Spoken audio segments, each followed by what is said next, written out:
Donc on se retrouve aujourd'hui pour faire les petits cannelés. C'est la première fois que je vais en faire avec vous. Donc c'est comme d'habitude, c'est Mathilde qui crée les recettes. La petite particularité, c'est que dans toutes les recettes, on utilise une de nos recettes de thé. Donc en fait, on va utiliser du thé dans la pâtisserie. Et sur du coup là quelque chose qui est assez classique, donc les cannelés. Nous on va faire des tout petits, des mini cannelés. Parce que c'est plus facile à grignoter. Et je les amènerai après au brunch avec les copains. Donc, je vous montre juste le thé que nous, on utilise. Donc, c'est le thé à la praline rose de Lyon. Je ne sais pas si vous connaissez. Voilà, la petite praline de Lyon. Et en vrai, donc ça, c'était le thé. Mais en vrai, ça ressemble à ça. Vous savez, c'est tout rose. C'est des amandes qui sont grillées et concassées, caramélisées avec du sucre. Tout simplement. Voilà, depuis tout à l'heure j'essaye de me retenir de ne pas tout manger. Allez, on va refaire le petit tour des ingrédients pour cette recette, des petites choses dont on va avoir besoin. Donc il faudra un demi-litre de lait. Si vous êtes intolérant au lactose, vous pouvez prendre de la boisson lait de soja, lait d'amande, enfin en version végétale quoi, tout ce que vous voulez. Ensuite, il faudra de la farine normale. Moi, j'ai pris de la 55 de chez Biocop. Voilà, du sucre. Pour le sucre, moi, ce que j'ai fait, c'est que j'ai pris la moitié de sucre de canne, comme ça, sucre complet, et du sucre blanc. Au moins, je fais moite-moite. Ça va donner une jolie couleur au cannelé lors de la cuisson quand ça va caraméliser. Il faudra des jaunes d'œufs, du beurre, le thé que je vous ai montré tout à l'heure et les petites pralines concassées. Voilà, donc ce que je vais faire, c'est que j'ai déjà allé allumer le four à 270 degrés.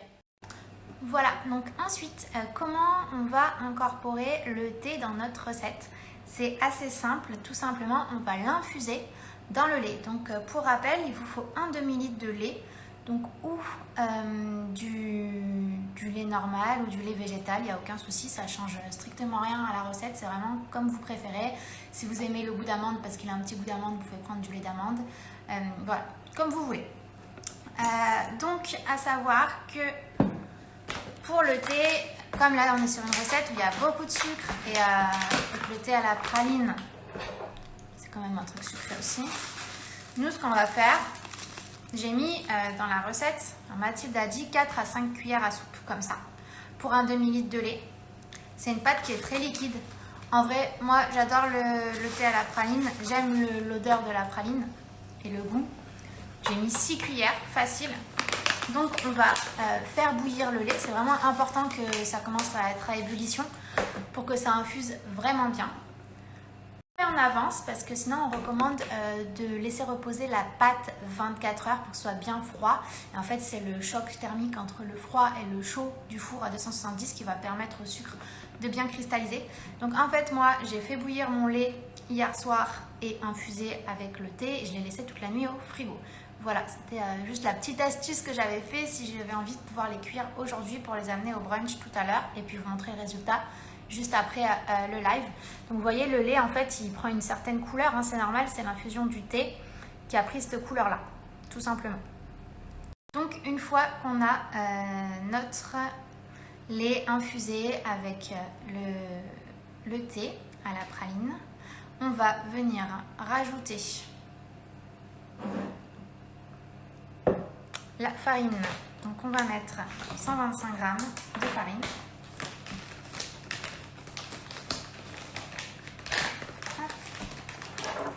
Je ne sais pas si vous êtes aussi maladroit que moi, et moi j'arrive toujours à me débrouiller pour mettre de la farine partout. Donc quand je suis habillée en noir, c'est vraiment... je ne peux pas cacher que j'ai cuisiné. Mais aujourd'hui j'ai été maline, je me suis mise en blanc. Au moins ça se verra pas. Donc oui, 125 g de farine, et je rappelle c'est de la farine normale, farine de blé. Tout ce qu'il y a de plus classique. Je l'ai juste prise bio parce que je pense que c'est toujours un peu mieux quand même. Mais après, vous faites bien comme vous voulez.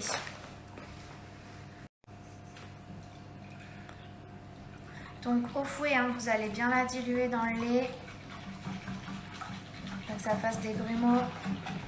On y va avec un peu d'énergie quand même. si on est samedi, qu'on peut être fatigué. J'essaye de faire ça bien. Ça va faire un peu mousseux, surtout si vous avez un lait végétal, mais c'est normal. Hop. Je vais juste vous montrer. Vous voyez le mélange comme ça, c'est quand même assez mousseux. Hop. Je vais mélanger encore un petit peu. Et on va rajouter le sucre. Donc comme je vous disais, le sucre, nous on a fait moitié sucre complet, moitié sucre blanc. Donc ça veut dire 125 g de sucre complet. Celui-là je l'ai déjà pesé, donc hop, que je vais ajouter. Tac. Donc on a mis pour le moment notre demi-litre de lait infusé avec le thé. À savoir que si vous aimez vraiment le goût de praline, vous pouvez y aller sur la quantité. Nous on a mis 4 à 5 cuillères à soupe, mais vous pouvez facilement en mettre 6-7. Moi j'en ai mis 6 bien bombés, il n'y a aucun souci. Après on a mis 125 g de farine et là je viens de rajouter les 250 g de sucre. Voilà. Et donc on mélange bien parce qu'on n'a surtout pas envie qu'il y ait des grumeaux dans la pâte à cannelé. Séparer donc le blanc des jaunes et on va utiliser que le jaune. Je me servirai du blanc demain pour faire autre chose. Hop.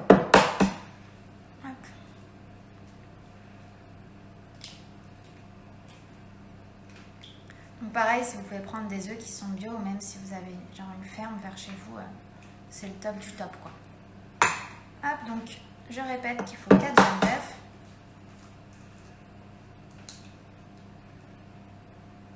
Ah oui, pour la praline, j'en ai pas parlé tout à l'heure. C'est vrai que nous, comme on est à Lyon, c'est vraiment hyper facile à trouver.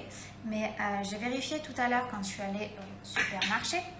Supermarché, voilà, une chaîne qui a de partout. Et au rayon de pâtisserie de la marque Vainé. Vous savez, là, ils font plein de trucs. Ils font, je crois, du sucre, ils font les pépites de chocolat, tout ça.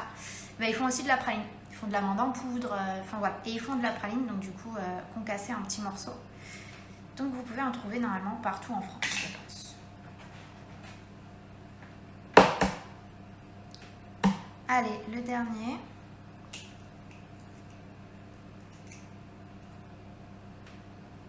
Hop.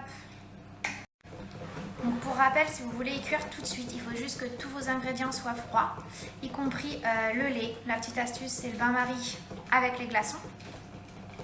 Comme ça, vous pouvez refroidir le lait avec le thé infusé. Les œufs au frigo et vous faites fondre le beurre à l'avance. Moi, je l'ai fait fondre avant de commencer le live. Comme ça, maintenant, là, quand je vais le mettre dans la pâte, il aura refroidi. Alors, le beurre, il faut toujours qu'il ait refroidi, mais il ne faut pas qu'il redurcisse. C'est un peu délicat. Mais c'est vraiment important, en fait, pour pas que ça vienne commencer la cuisson de vos ingrédients et qu'il y ait bien ce choc thermique avec le four qui va faire le côté cristallisé du sucre des cannelés. Hop, bon bah voilà, j'ai bien mélangé. Je sais pas si vous voyez bien la couleur, vu qu'on a mis le thé et du sucre complet, ça fait une petite couleur comme ça, beige foncé. L'odeur, ça sent déjà trop bon.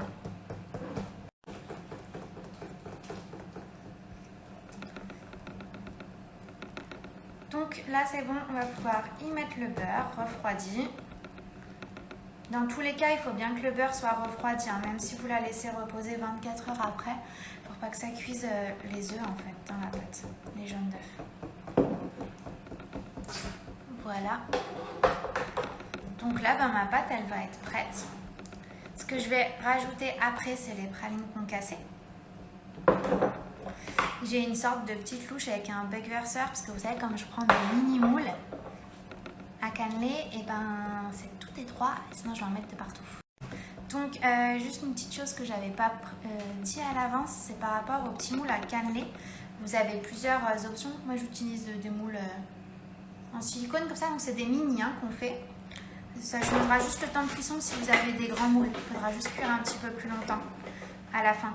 Mais il faut bien les huiler, que ce soit du silicone ou des moules en métal. Il faudra bien mettre de l'huile dedans parce que avec le sucre, sinon ça va tout accrocher.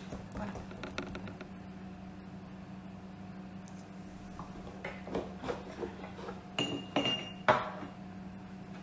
Et maintenant, la phase qui est pour moi la plus délicate, c'est remplir les moules sans en mettre partout et sans en mettre partout à côté. Donc on va voir si ce petit truc avec verseur est pratique ou pas. Donc là, en fait, on l'a fait avec le thé à la praline. Mais voilà, c'est une recette qui est assez neutre. Je pense que ça marche aussi avec le casse-noisette si vous avez du casse-noisette chez vous. Ça peut aussi marcher avec de l'Earl Grey si vous aimez le goût de la bergamote. Voilà, c'est bon à savoir parce qu'on n'a pas forcément le thé indiqué chez soi. Donc si vous n'avez pas de notre thé à la praline, vous pouvez le faire avec un autre si vous voulez tester, quoi. Ça marchera aussi. Et voilà, pour ceux qui ont l'habitude de faire des cannelés, vous pouvez faire votre recette habituelle, juste vous infusez le thé dans du lait. Et je pense que ça peut être une bonne manière de varier les choses, de surprendre un petit peu vos invités. Donc là, je remplis mes petits moules. Donc là, au niveau de la cuisson, ce qui va se passer, c'est qu'on a mis le four à 270. On va y laisser 5 minutes comme ça dans le four. Vraiment, il faut être bien précis. Donc on y laisse 5 minutes. Et après, on va baisser le four à 200. Et on va poursuivre la cuisson pour 30 minutes, si vous avez pris des mini-moules comme moi. Et 35 minutes si vous avez 40 minutes si vous avez pris des grands. Donc 30 minutes si vous avez pris après des petits moules, des mini. Et 40 si c'est des gros. Plutôt aux 3/4 pour remplir le moule. J'étais concentrée dans mon truc. Je vais vous montrer après, si c'est pas trop Bagdad, ce que je suis en train de faire. Plutôt aux 3/4 parce qu'à la fin, on va rajouter les petits morceaux de praline concassés. Donc sinon, ça va déborder déjà si on les remplit à bord. Donc ouais, plutôt à 3/4. Enfin, à 3/4 quoi, c'est sûr. Là, on va y mettre des petites pralines concassées comme ça. Ça, c'est trop bon. Donc j'en mets 2 petits bouts dans chaque, ou si c'est des gros bouts, j'en mets juste un. C'est histoire de dire quoi. Hop, de toute façon, voilà, on les met dessus, mais comme ils sont plus lourds, ils vont tomber au fond. Donc voilà, nous on faisait avec un thé à la praline parce que c'est Lyon et puis c'est le thé que j'ai sous la main. Mais vous pouvez le faire avec du Earl Grey par exemple, ça marchera très bien avec des petits zestes de citron si vous voulez rajouter ça. J'essaye de réfléchir, si vous avez du casse-noisette de chez nous, ça marchera très bien. Vous pouvez même y mettre des petites noix. Enfin, franchement, voilà, c'est à vous après d'être un peu imaginatif et de faire avec ce que vous avez sous la main. Pas besoin de tout le temps courir à droite à gauche, racheter des trucs, mais hop, ça peut marcher avec plein de choses vu que c'est une pâte assez neutre. Après, je vous avoue, la praline, par contre, c'est vraiment le top. Hein. C'est trop bon. Donc là, j'ai enfourné pour 5 minutes à 270 degrés. Et après, on baissera le four à 200 et on remettra 30 minutes si vous faites des mini et 40 si vous faites des gros. Voilà, pensez bien à huiler bien vos moulins, que ce soit pas trop compliqué à démouler, que ça accroche pas avec le sucre vu que ça va caraméliser.